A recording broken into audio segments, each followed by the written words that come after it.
Diamond Justification. This is Daniel. I know something is stirring up in my spirit to talk to you or something like that. And I know that we're comforted by one another, or in another case, just bothered, and we're just bothered as well. So something is like bothering you, it's making you frustrated, it's making you want to have earthly friends, and you're basically all alone and maybe bored, maybe saddened, lonely. And I know you may not feel like that, but something is stirring in my spirit to talk to you. So, in this case, we're in this together, Diamond Justification.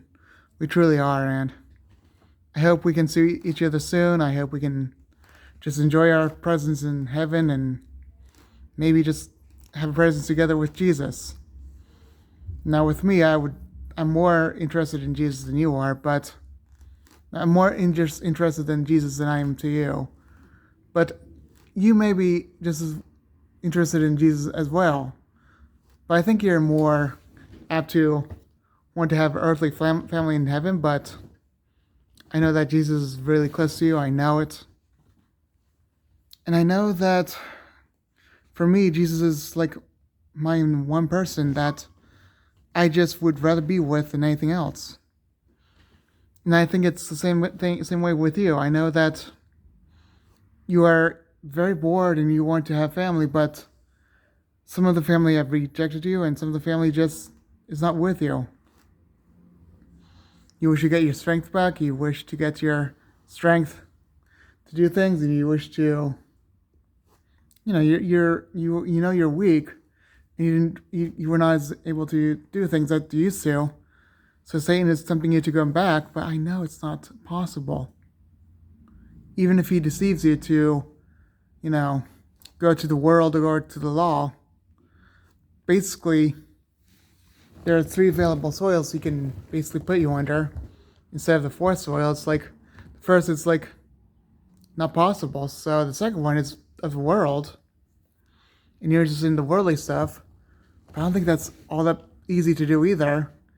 And then there's the cares of the world. I mean, the cares of the world are more evident in some people. I mean, the rocky soil is basically, your faith is shaken, and I think that's where you're trying to go. Is your faith might be shaken. I know it's like the devil's trying to shake your faith, but I know that for a fact that he's not going to do it easily. I know that he's really angry. He's more angry than ever because he knows he knows I can't get at you, but he tries. He just knows he can't get at you. And I'm happy for you. I hate it when people suffer. I really do. I have an elderly, like, dementia person at my house.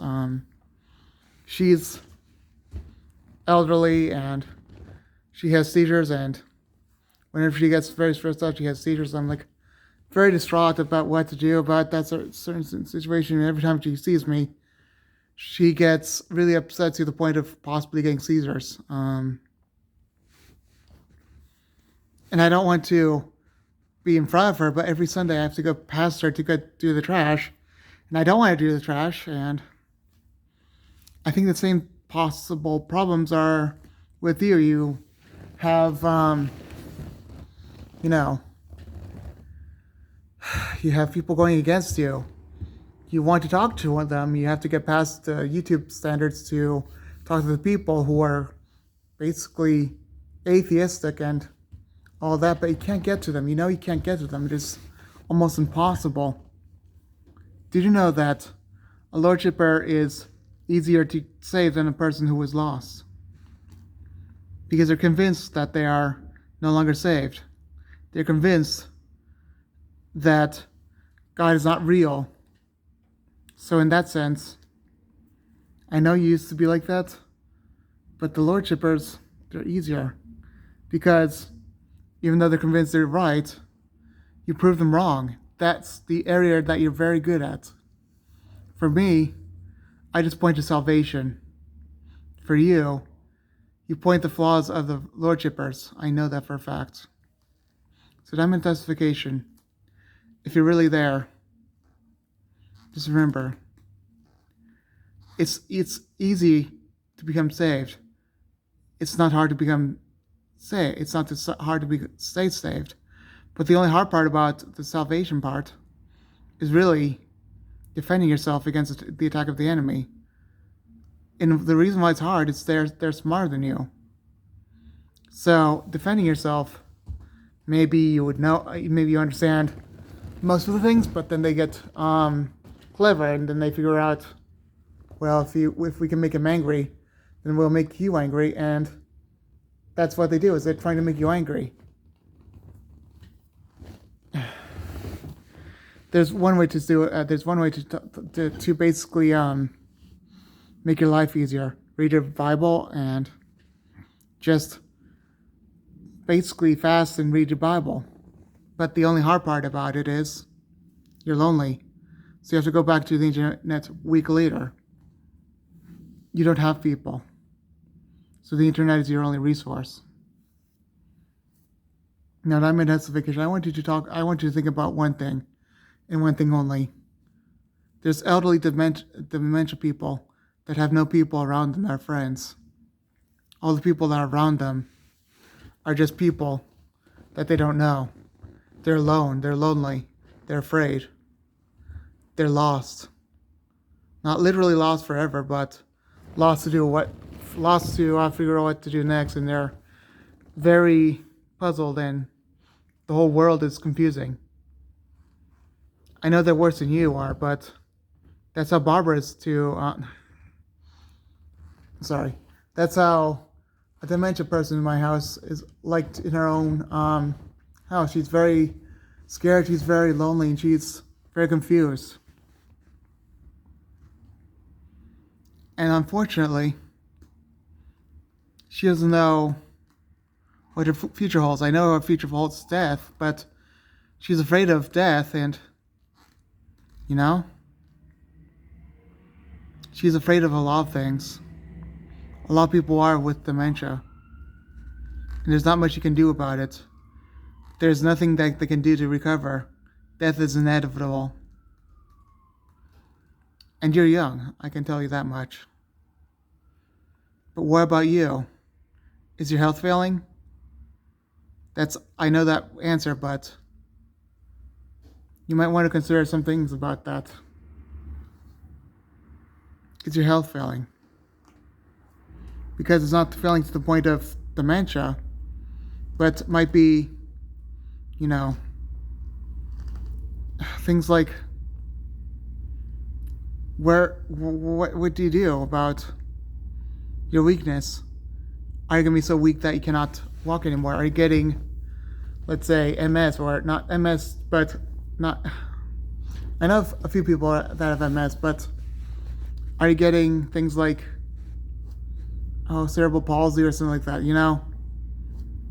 That I don't think you have it, but the devil is trying to make us so ill that we have nothing to do, nothing to come by, but just go to God. The devil wants us to leave. Our health is failing because the devil is angry. And I'm pretty sure it's first started with you, with the grace group from what I can tell. For me, I haven't experienced a lot of things yet, but the thing about me is, broke is one of them, and many problems is another one. And the fact is, the stuff that's coming into my house is becoming more liberal and more, crazy at my house. The people that are new there, they're becoming more disabled and more crazy. It's starting to happen to me.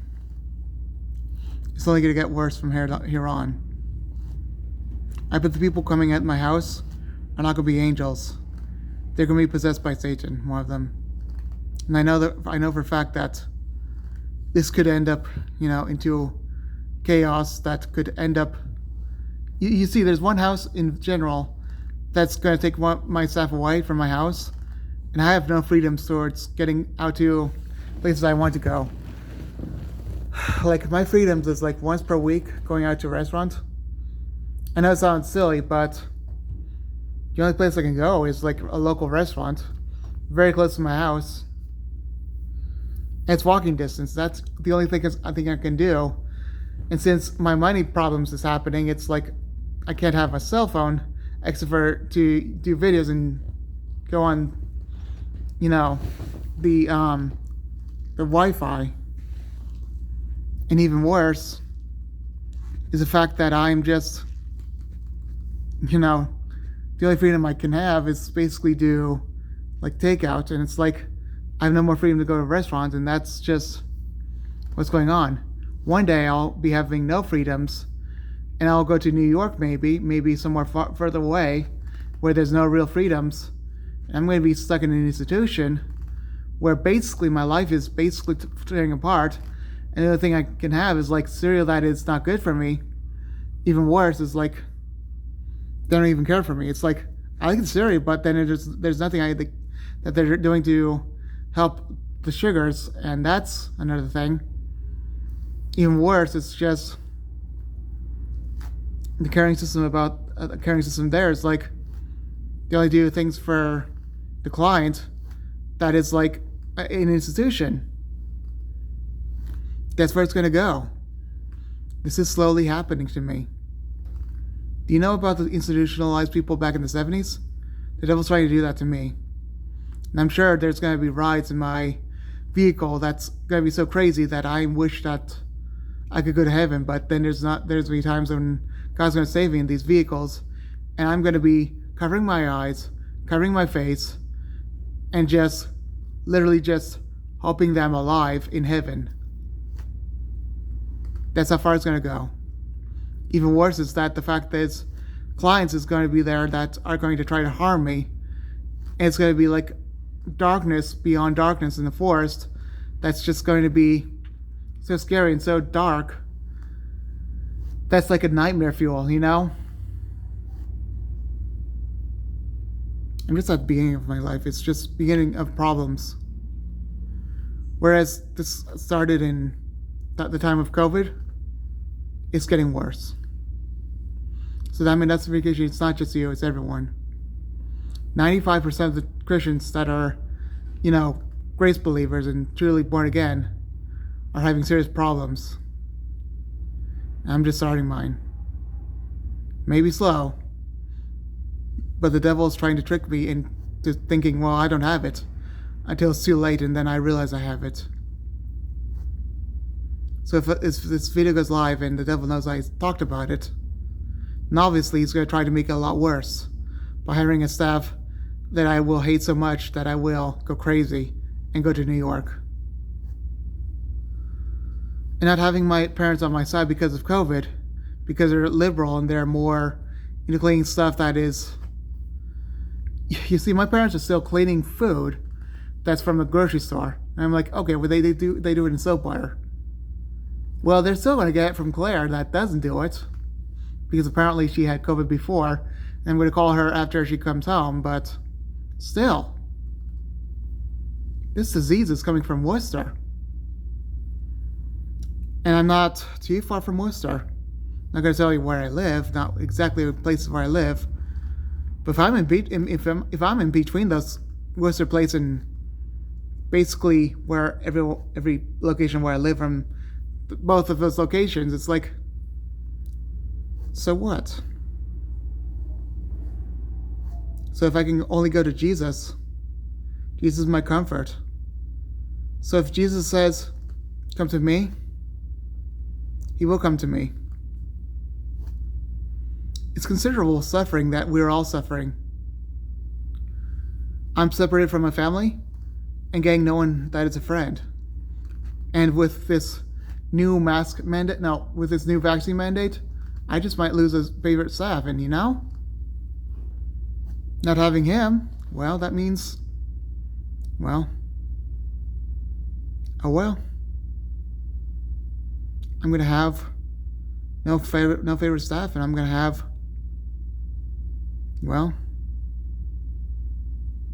no more than anyone else, but myself and God. And you do have that problem too. I could have it worse. You could have it worse. But we're equally as bad. You know?